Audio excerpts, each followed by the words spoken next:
Le webinaire que vous allez visionner se propose de discuter l'intérêt d'observer et d'utiliser les figures de retournement.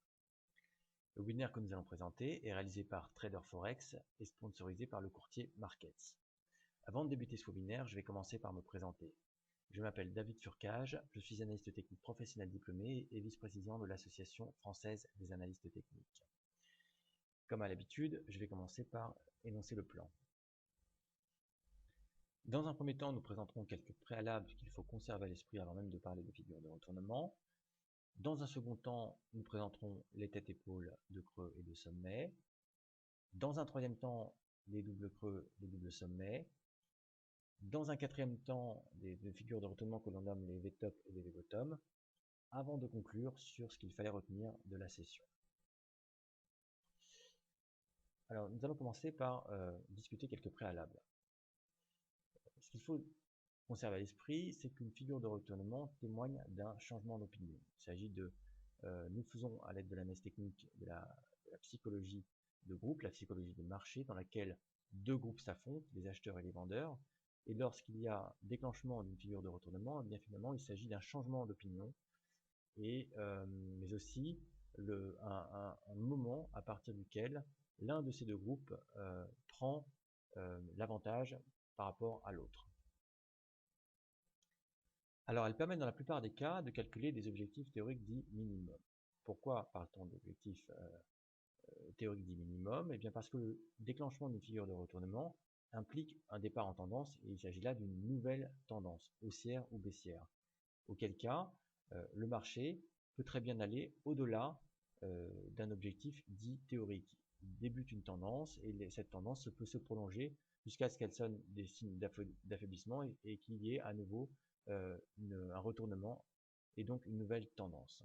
Donc rien n'indique que les prix s'arrêteront sur un objectif dit théorique, et c'est pourquoi on appelle cet objectif théorique un objectif minimum dans le cadre d'une figure de retournement.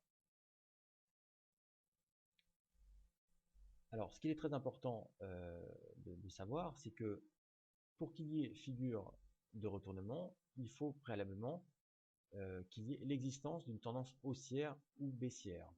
Donc on ne peut pas observer de figure de retournement, par exemple, à l'intérieur d'un range ou d'une tendance latérale. Donc il faut bien se rappeler que s'il n'y a pas de tendance haussière ou baissière antérieure à la figure de retournement, eh bien cette figure de retournement risque d'être un mauvais outil.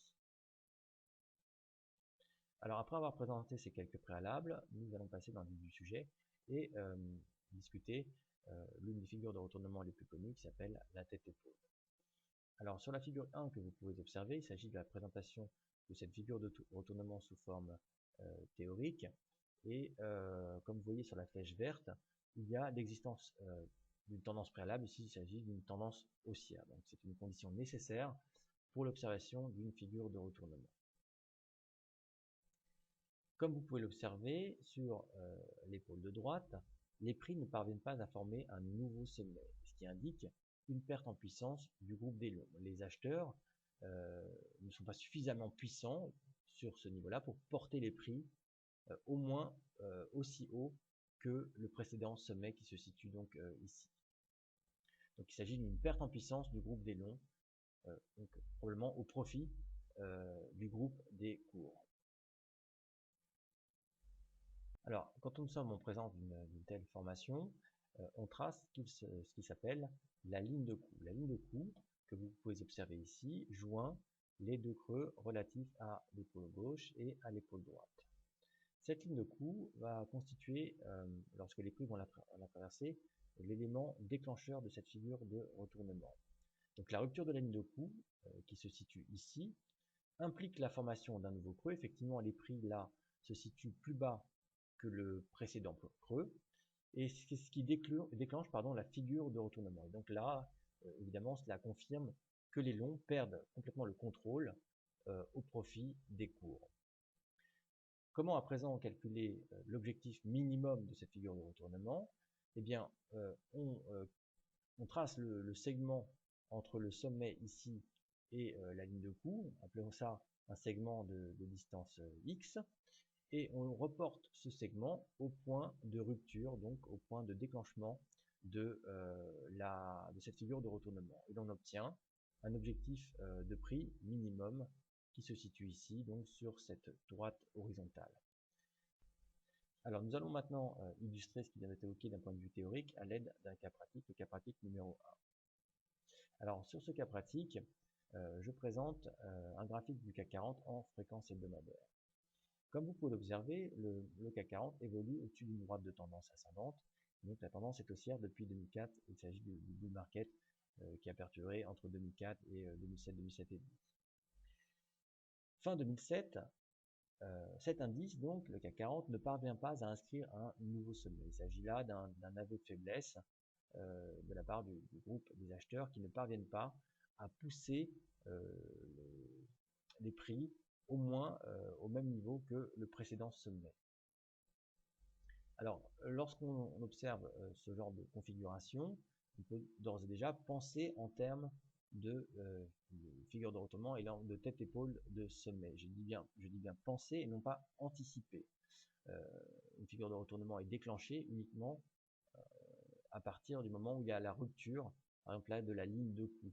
Et tant que ce n'est pas le cas, il est inutile d'anticiper, mais on peut simplement imaginer un scénario. Alors, début 2008, le marché rompt la droite de tendance ascendante, donc la tendance qui prévalait n'est plus d'actualité, et il rompt quelques jours plus tard, ici, la ligne de coup. Et cette rupture s'accompagne de volumes importants, donc cela signifie que le groupe des acheteurs est en train de solder ses positions longues, et que le groupe des vendeurs, lui, eh bien, se met à vendre le marché allègrement.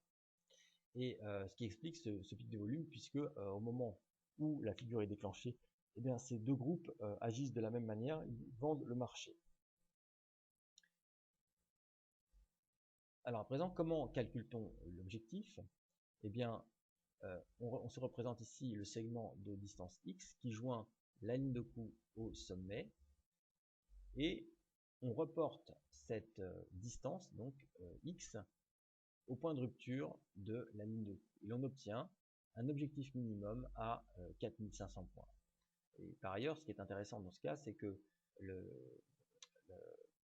cette figure de retournement de la tête-épaule ici est d'une forme qui répond aux exigences de la théorie, mais en plus, le marché réagit sur l'objectif théorique qui se situe à 4500 points, puisqu'il y a à partir de ce niveau-là un rebond, une rupture et ici le phénomène de polarité. Donc le marché effectue même un pullback sur ce niveau théorique.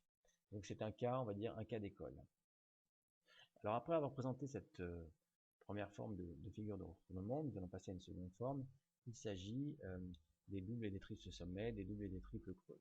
Alors les principes sont quasiment identiques, puisque comme vous pouvez l'observer sur la figure 2, bien évidemment, l'existence d'une tendance préalable est nécessaire. C'est représenté ici par la flèche verte. Et dans le cadre d'un double sommet par exemple, eh bien, pour calculer l'objectif minimum, eh bien, on se représente le segment de distance X ici qui joint le creux de ce double sommet et donc justement la droite de résistance relative au double sommet. Et donc on reporte cette distance, donc ce segment de distance X, au point de rupture de cette droite de support ici, et l'on obtient un objectif dit minimum. Alors, dans le cadre de la figure 3, donc, qui représente un triple sommet, les éléments sont identiques, mais je l'ai rajouté pour signifier que dans certains cas, tout comme dans la figure 2 d'ailleurs, il y a un phénomène dit de polarité, donc il y a d'abord une rupture de la droite de support et éventuellement un pullback sur cette précédente droite de support qui devient donc une résistance et qui va confirmer le mouvement baissier. Et à ce moment-là, on a parfois la possibilité, donc, ou plutôt une seconde chance pour initier ici donc une position vendeuse. Donc soit on initie une position vendeuse dès la rupture de cette droite de support ici, soit parfois on a une seconde chance lorsque le marché effectue un pullback sur cette précédente droite de support devenue résistante. Donc ce qu'il faut savoir aussi, c'est que ce phénomène de polarité n'est pas uniquement observable dans le cadre de figures de double sommet ou de triple sommet, mais aussi dans le cadre des figures de retournement de type tête-épaule de sommet ou tête-épaule de creux. Alors illustrons à présent ce qui vient d'être dit à l'aide d'un cas pratique, donc le cas pratique numéro 2, qui représente un double sommet. Alors il s'agit, dans le cadre du graphique 2, du titre Alstom en fréquence hebdomadaire. Comme vous pouvez l'observer, le titre Alstom évoluait au-dessus d'une droite de support ascendante depuis 2006. Donc la tendance était haussière. La rupture de cette droite, donc en septembre 2008, indique la fin de la tendance haussière qui prévalait. Donc lorsque on observe la rupture d'une droite de tendance, notamment une droite de tendance haussière, eh bien il faut sortir toute une partie de ces positions longues. Fin septembre 2008, le marché rompt le support horizontal qui se situe à 58 € et déclenche la figure en double sommet. À cela, on peut observer que par ailleurs, on peut observer que les volumes accélèrent durant la chute du titre, donc ce qui confirme que ce changement de tendance et que le groupe des acheteurs solde ses positions et que le groupe des vendeurs accumule des positions vendeuses. Par ailleurs, ce qui est important aussi de dire au-delà du titre Alstom, c'est qu'au cours du dernier trimestre 2008, c'est un moment où les indices boursiers accélèrent une nouvelle fois à la baisse et que les tensions sont extrêmes et que le VIX, donc l'indice représentatif de la volatilité du marché, atteint de nouveaux sommets historiques. Donc cette figure se déclenche aussi avec un contexte et il est important aussi de raccrocher un graphique en particulier à un contexte plus grand de sorte de donner plus de robustesse à ce que l'on observe. Alors concernant le calcul d'objectif à présent, comment s'y prend-on? Bien de la même manière, on va dire que d'habitude à présent, on se représente le segment qui joint les sommets A, ici cette ligne de support, donc ce segment est de distance X, on le reporte au point de sortie, donc au point de rupture de cette droite de support ici en rouge à 58 €, et l'on obtient un objectif dit minimum. Donc ça veut dire que au moment où cette figure de retournement se déclenche, l'objectif minimum se situe à 37 €, 37 € et demi ou 38 € selon l'épaisseur du trait. Alors nous allons à présent discuter un troisième type de figure de retournement. Il s'agit des V-top et des V-bottom. Alors de quoi s'agit-il? Illustrons directement notre propos à l'aide d'un exemple. Sur le graphique 3, vous pouvez observer le pétrole en fréquence hebdomadaire de 2007 à 2009. Alors, qu'est-ce qu'un V-top? Qu'est-ce qu'un V-bottom? Eh bien, un V-top se caractérise en général par une accélération exponentielle des cours. C'est-à-dire qu'avant cette figure de retournement, le marché accélère de manière exponentielle. Qu'est-ce que cela signifie d'un point de vue psychologique? Eh bien que les intervenants ne se soucient pas des risques, mais uniquement de l'espérance de gain. Et ils font ça de manière newtonienne. Tout le monde réfléchit de la même manière au même moment. Et donc, tout le monde ici, dans ce cas ici du pétrole, achète le marché pensant que demain, nécessairement, le pétrole sera plus haut qu'aujourd'hui. Alors, ce qui précède cette figure de retournement, donc la tendance haussière qui précède, on peut observer qu'il n'y a peu ou pas de pause dans le mouvement haussier ou baissier s'il s'agit d'un V-bottom. Dans une tendance plutôt saine, tendance haussière par exemple, des phases haussières et des phases de retracement se succèdent. Et le marché donc monte sous forme d'escalier. Il y a des pauses dans les mouvements ascendants, ce qui en fait quelque chose de plutôt sain.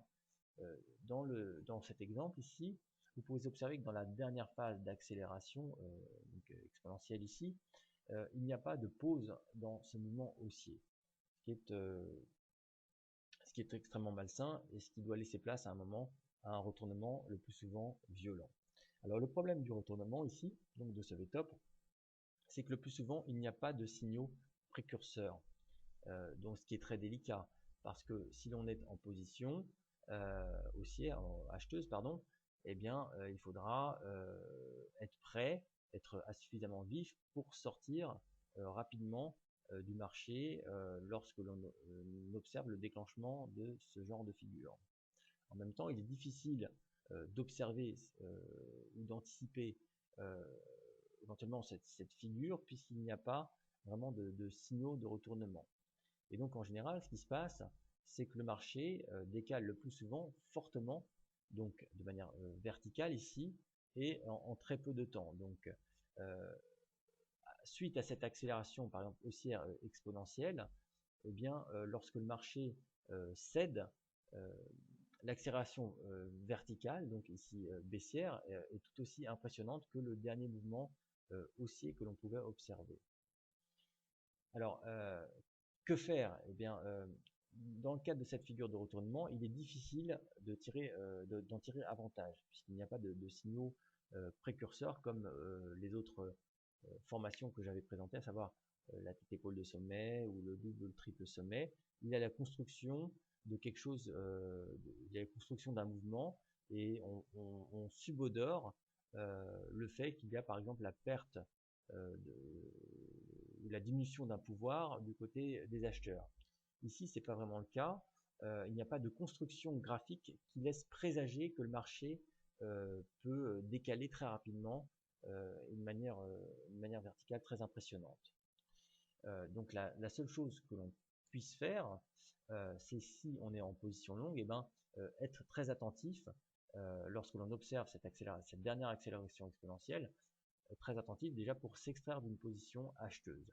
Maintenant, quand on observe cette figure de retournement et qu'on en est par exemple ici, il est très difficile à ce moment-là aussi d'anticiper que le marché va poursuivre un mouvement baissier assez violent puisqu'il n'y a pas de construction graphique à ce moment-là.